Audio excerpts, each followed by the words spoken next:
the one about overclocking. I didn't know it was lacking in quality and detail, so I didn't know anybody would watch it. So I'll make a new one for you guys, this time explaining everything and what voltages to use and how to follow up. So you should be at your startup page, your BIOS page actually. I have a Phoenix Award BIOS, which is listed right here. It comes with a XFX 680i motherboard, LT edition, and your startup should look something like this. You should something like delete to enter setup. So you just press delete, and you should come to a blue screen. Now with this, you should find your advanced chipset features, something with chipset in it, and you look at the bottom, the description says voltage, clocks, DRAM timing. So you just want to find clocks or voltage, and that should get you where you want. Your system banner. Now find system clocks is right here. You want to press enter. Now you'll want to find your CPU multiplier and make sure it's pretty high enough to multiply with. Basically it's your clock speed times your multiplier. Let's say I have 300 for my clock speed. 300 times 9 is 2,700. So my clock speed would be 2,700 megahertz, which is 2.7 gigahertz worth of clock speed. Now, since I have it to 9, my current setting is stock, which is 2.4 for the Intel Duo Quad Q6600. But my clock speed is a bit lower. The stock for this is 6. And notice how it changes severely. My clock is all messed up, so obviously you want to set it to the highest possible, which is 9. Now, you would want to go back, go down to FSB and memory config, which is front side bus, which is basically the speed your motherboard runs at. So you press enter for that, and you go to find your front side bus memory clock mode. You want to make it unlinked so you can set both settings differently. Now for your front side bus, you want to set it so your multiplier and your clock speed give you about a good overclocking. I'll set mine to 1,333, and now I have an overclock of 600 megahertz, which gets me to 3 gigahertz. Now the memory you should leave alone, seeing how that doesn't do with anything. Now you should go find your system voltages, which is basically the power going to your CPU. Now go to your CPU core, find that. Now according to your overclock speed, you will have to find an appropriate voltage for your CPU. I'll leave mine at 1.4, and depending on your overclock, it should vary between 1.3, 1.2, and maybe 1.5 if you're overclocking a bit high. So once you have all that set up, you would want to go all the way back, save and exit setup, and press Y and enter to save. Now you will reboot. Once it's booted, you will see the startup page. When you get to this, just simply press continue and you should be able to boot.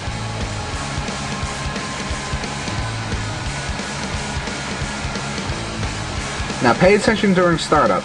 I'm running Windows Vista 32-bit Home Premium. If the starting up process goes into a blue screen, it means your voltage is wrong. Either it's too low or way too high. So you may want to adjust that a bit. If your startup goes successfully, it will boot up and you will be prompt to log in, or yeah. Now you'll be on your desktop. Now we will begin to test our speeds. So what you want to do now is open up your internet browser.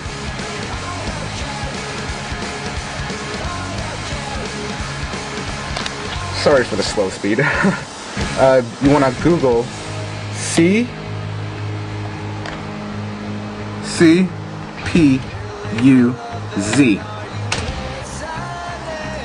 You find the first one, and you will want to download this, seeing how it'll measure your computer speed. So once you have that, extract it. It'll be in the folder.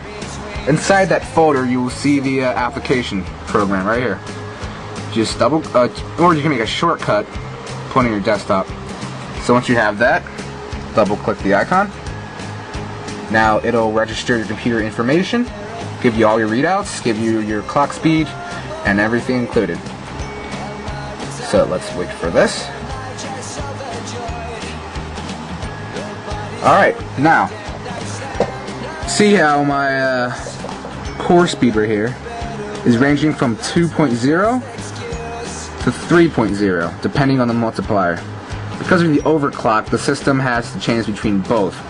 But 3.0 is where we're at. If you have an NVIDIA chipset, you would have your NVIDIA monitor. If you have that, this provides a more reliable source for your information. As you see here, your CPU core is 2,997 megahertz, which rounds out to 3.0 gigahertz. Far inside bus is 1,332, which is 1333 for your front side bus. Now everything else is normal. You can see here our voltages are read out to 1.4, and everything is adjusted accordingly. We can see my CPU temperature is only 29 Celsius, 28, and my GPU is twice that almost. Because of the cooling fan I have. That's the one thing you want to get, a good cooling fan. So once you have the cooling fan, you can easily overclock without suffering too much damage of an overheat. So once you have all the things set up, you simply close this. Now again, if you have the NVIDIA chipset, you may want to install Entune. This program allows you to overclock, perform system stability tests, and everything your motherboard and CPU could ever want. So over the side here, under performance, you can overclock even more in here. As we see here, system clocks, we can just set it to 3.1, 3.4, but I won't do that. GPU settings, your video card, you can overclock that. Only if it's stock speed. Overclock cards cannot be overclocked anymore. You can tune your system up, which is press one button, wait 3 hours or 20 minutes, depending on the time you have, and your whole system will be tuned up to maximum performance if you press that. Now, under that is the system stability. Just uncheck it, and you will see the perform stability test. Now, just click this. You may want to press for CPU and memory. If you overclock your PCI Express bus or your graphic card, you may want to press these two, but I did not, so I will only press CPU and memory. Once you have that, adjust your speed, depending on how much time you have. 10 minutes is all it takes.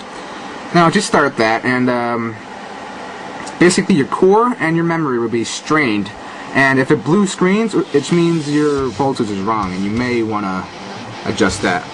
Over here are my widgets. You can see my core is being put to the test. Now, during this process, your computer turns into a blue screen. Adjust your voltage. And that's all. This is how to overclock, how to perform stability tests, what is needed to overclock, and that's it. This is You Got Rice with a tutorial on how to overclock. Any questions, concerns, or comments, please leave them in the comments. And subscribe, please. Thanks. Bye.